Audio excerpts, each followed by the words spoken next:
Hi, I'm Kenny.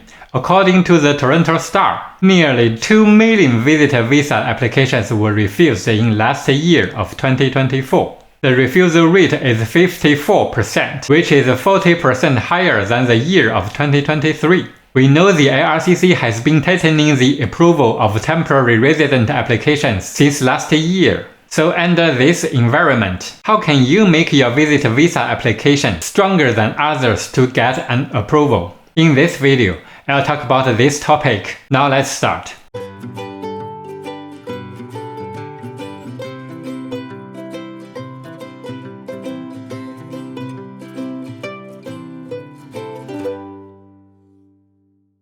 The number one refusal reason for the temporary resident visa application is the visa officer is not satisfied the applicant will leave Canada by the end of their authorized stay. How can you prove that you will leave Canada in time, long before you enter Canada? You can do so by proving you are a genuine visitor. Well, it may look simple, but indeed it can be very complicated. To help with this issue, I have prepared a set of courses for you. In this course, I explained how you can organize your supporting documents surrounding different types of travel purposes. The purposes covered in this course including sightseeing tourism trip, education exploratory trip, business exploratory trip for business immigration candidate, regular business visiting, and private visiting, such as visiting family member, relatives, or friends. Besides how to organize your supporting documents, I also discussed several factors for you to consider for every single type of different purpose, so that you can make your case stronger.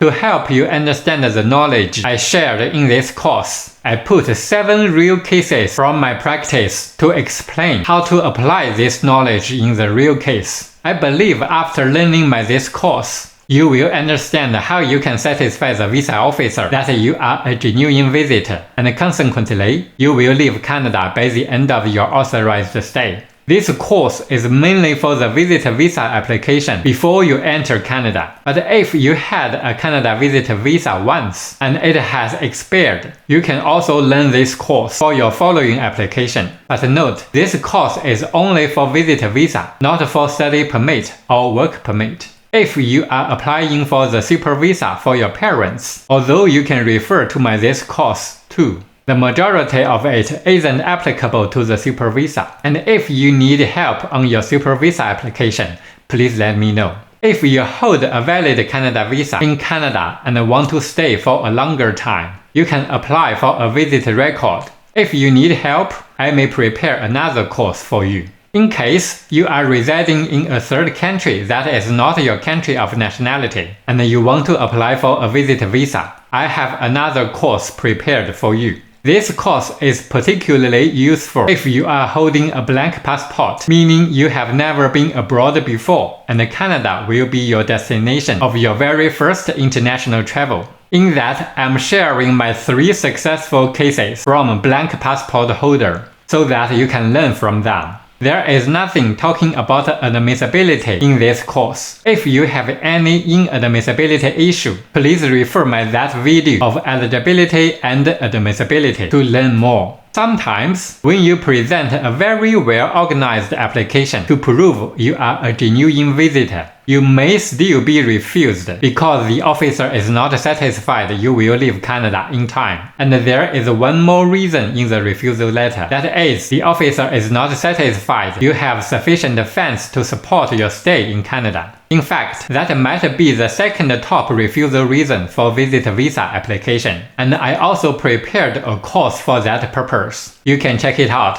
I believe with these courses, you will be able to present a successful application for your visit visa. To help you learn these courses better, I prepared some prerequisite lessons about the standard of proof and the burden of proof. You will need to complete these lessons before you can enroll into the paid courses. Do you have to buy insurance when you apply for a Canada visit visa? The short answer is you don't have to, but it may help if you buy. I have shot another video talking about this matter in more details. You can check it out.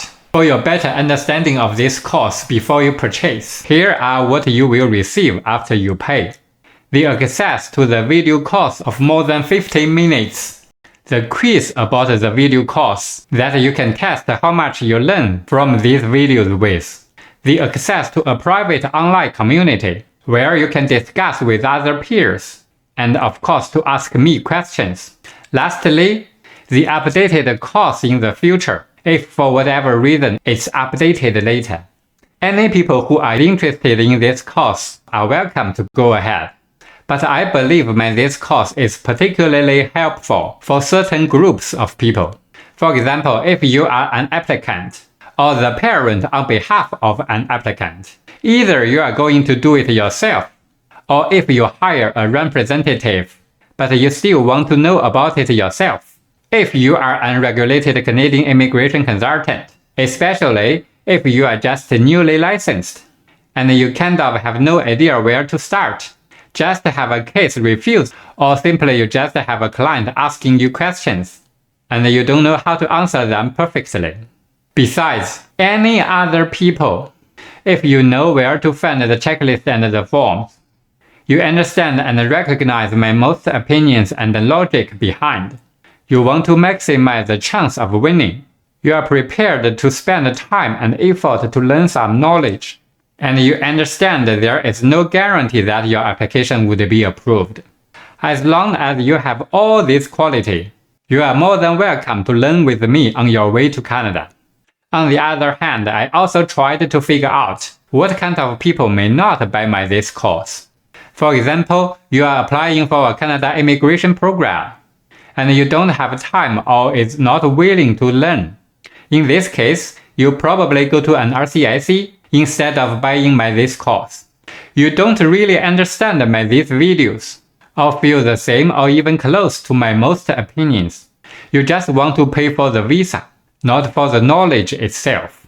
Well, in this case, I need to remind you that it can be very dangerous, or you feel not comfortable with my video. For example, you are not okay with my English, or you simply dislike my looking for whatever the reason is. Don't force yourself, it's totally not necessary. Don't pay yet when you are still hesitating. You can always look around in the ocean of online resources until you are more ready and feel comfortable to go ahead.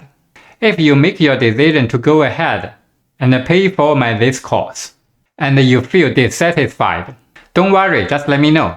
Your dissatisfaction drives my continuous improvement. So see you in the course.